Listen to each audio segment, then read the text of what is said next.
Hello everyone, नमस्कार। हमारे YouTube channel में आपका हार्दिक स्वागत है।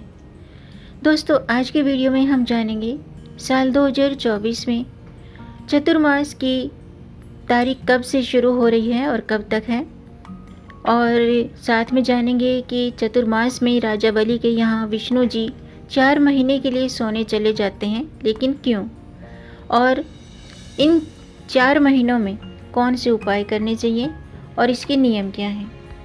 दोस्तों, पंचांग के अनुसार आषाढ़ माह की शुक्ल पक्ष की एकादशी तिथि को देवशयनी एकादशी कहा जाता है, और देवशयनी एकादशी से श्री हरि विष्णु 4 मास के लिए योग निद्रा में चले जाते हैं। 4 महीने की ये समयावधि चतुर्मास कहलाती है, और कार्तिक मास की देव उठनी एकादशी के साथ चतुर्मास समाप्त होता है। इस महीने में की गई पूजा पाठ, दान पुण्य बहुत ही लाभकारी माने जाते हैं। हालांकि चतुर्मास में किसी भी तरह के शुभ और मांगलिक कार्य नहीं किए जाते हैं। तो आज की वीडियो में हम जानेंगे साल 2024 में चतुर्मास की तारीख, चतुर्मास कब से शुरू हो रहे हैं और कब तक हैं, और इसके नियम क्या हैं, चतुर्मास के 4 महीनों के दौरान क्या करना चाहिए, क्या नहीं करना चाहिए, और साथ में जानेंगे कि चतुर्मास में राजा बलि के यहाँ विष्णु जी 4 महीने के लिए क्यों सोने चले जाते हैं। तो वीडियो शुरू करने से पहले आपसे एक खास बात, दोस्तों, अगर आप इस चैनल पर नए आए हैं और पहली बार आए हैं तो इस चैनल को सब्सक्राइब कर दीजिए और बेल आइकन बटन प्रेस कर दीजिए, ताकि आने वाली वीडियो देख सकेंगे आप सबसे पहले। और जिन्होंने मेरा चैनल सब्सक्राइब कर दिया है उनका दिल से आभार, बहुत बहुत धन्यवाद। दोस्तों, इसी तरह मेरे चैनल के साथ जुड़े रहिएगा और अपना प्यार हमें देते रहिएगा। वीडियो को अंत तक ज़रूर देखिएगा ताकि कोई भी जानकारी छूट न जाए, क्योंकि दोस्तों, आधी अधूरी जानकारी से पूरा लाभ नहीं मिलता है, इसलिए हमारे साथ अंत तक बने रहिएगा। तो आइए शुरू करते हैं। दोस्तों, ब्रह्मा को रचनाकार, श्री हरि विष्णु को पालनहार और भगवान शिव को संहारक माना जाता है।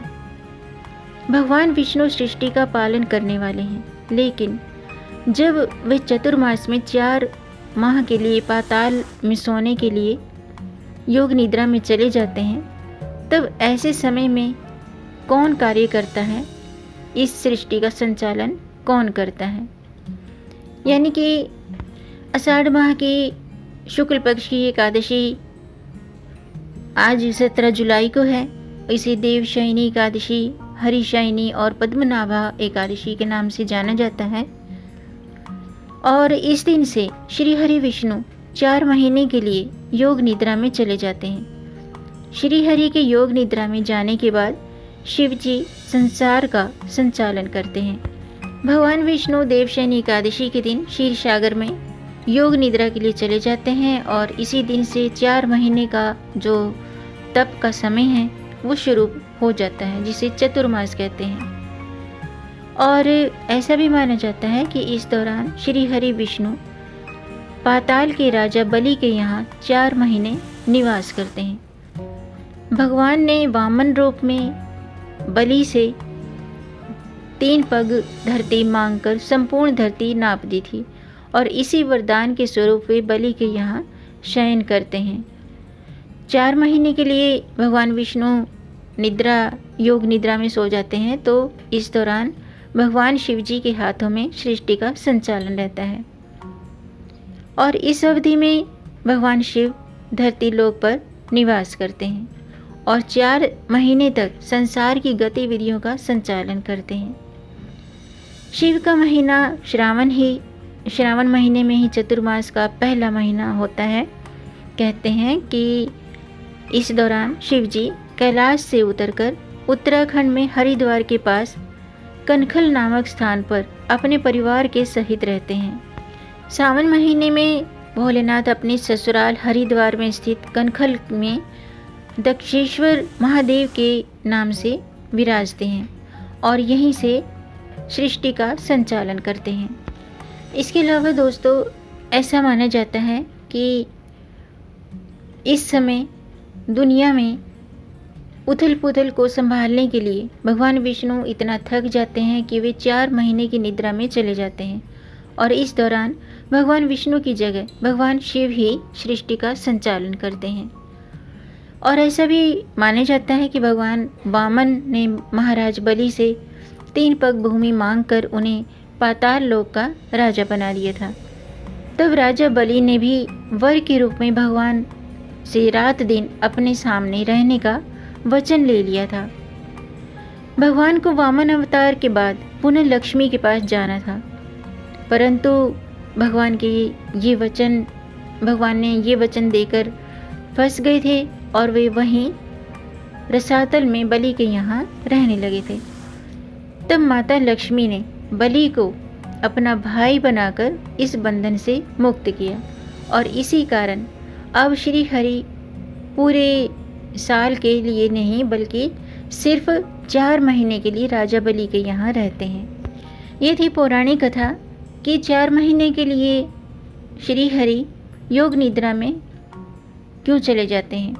आइए जानते हैं कि चतुर्मास कब से शुरू हो रहा है और कब तक है।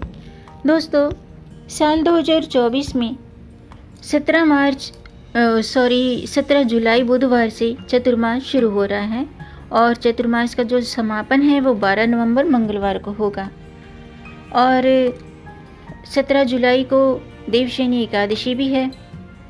एकादशी तिथि 16 जुलाई को रात्रि के 3:35 पर शुरू हो चुकी है और एकादशी तिथि 17 जुलाई को 9:14 पर समाप्त होगी। वहीं देवउठनी एकादशी 12 नवंबर को मंगलवार को है और एकादशी यानी कि देवउठनी एकादशी तिथि 11 नवंबर को शाम के 6:46 पर शुरू होगी और 12 नवंबर को शाम के 4:14 पर समाप्त होगी। आइए जानते हैं कि चतुर्मास में क्या करना चाहिए और क्या नहीं करना चाहिए। दोस्तों चतुर्मास में मांगलिक कार्य जैसे कि विवाह, सगाई, मुंडन, नामकरण, गृह प्रवेश, ये मांगलिक कार्य होते हैं और इनको करने की मनाही होती है। इसके अलावा चतुर्मास में अन्न, वस्त्र, छाता, दीपदान और जप तप करना शुभ होता है। इस दौरान खान पान में भी संयम रखना चाहिए, यानी कि इन 4 महीनों में तामसिक भोजन नहीं करना चाहिए। चतुर्मास के सावन में भागवत कथा और शिव पूजन और धार्मिक अनुष्ठान और दान पुण्य करने से अक्षय पुण्य की प्राप्ति होती है। तो इन दिनों में आप भगवान भोलेनाथ की पूजा करें और अपने सामर्थ्य के मुताबिक दान पुण्य जरूर करें। चतुर्मास के सावन महीने में हरी पत्तेदार सब्जियां जैसे कि पालक और जो भी पत्तेदार सब्जियां होती हैं तो इनका सेवन ना करें। भाद्रपद में दही का सेवन ना करें, अश्विन में दूध का सेवन ना करें और कार्तिक माह में दालों का सेवन नहीं करना चाहिए। चतुर्मास के दौरान तेल, बैंगन, साग, शहद, मूली और परवल, गुड़, ये सभी खाद्य पदार्थों का सेवन करने से बचना चाहिए। इसके अलावा अपने सामर्थ्य के मुताबिक दान पुण्य जरूर करें। तो दोस्तों आज के लिए बस इतना ही। उम्मीद है आपको ये जानकारी पसंद आई होगी। अगर आपको ये जानकारी अच्छी लगी हो तो आप इसे लाइक कर सकते हैं और इस जानकारी को आगे बढ़ाकर अपनी फैमिली में, अपने फ्रेंड्स में ज़्यादा से ज़्यादा शेयर कर दीजिए ताकि औरों को भी इससे लाभ प्राप्त हो। और अगर आपका कोई प्रश्न है या कोई सुझाव है तो कमेंट बॉक्स में ज़रूर लिखिएगा और मेरे चैनल को सब्सक्राइब ज़रूर कीजिएगा ताकि आने वाली वीडियो देख सकेंगे आप सबसे पहले। वीडियो को अंत तक देखने के लिए आपका बहुत बहुत धन्यवाद। मिलेंगे नई जानकारी के साथ। तब तक आप खुश रहें, स्वस्थ रहें, अपना ख्याल रखें और अपनों का भी ख्याल रखिएगा। जय श्री हरि। हर हर महादेव।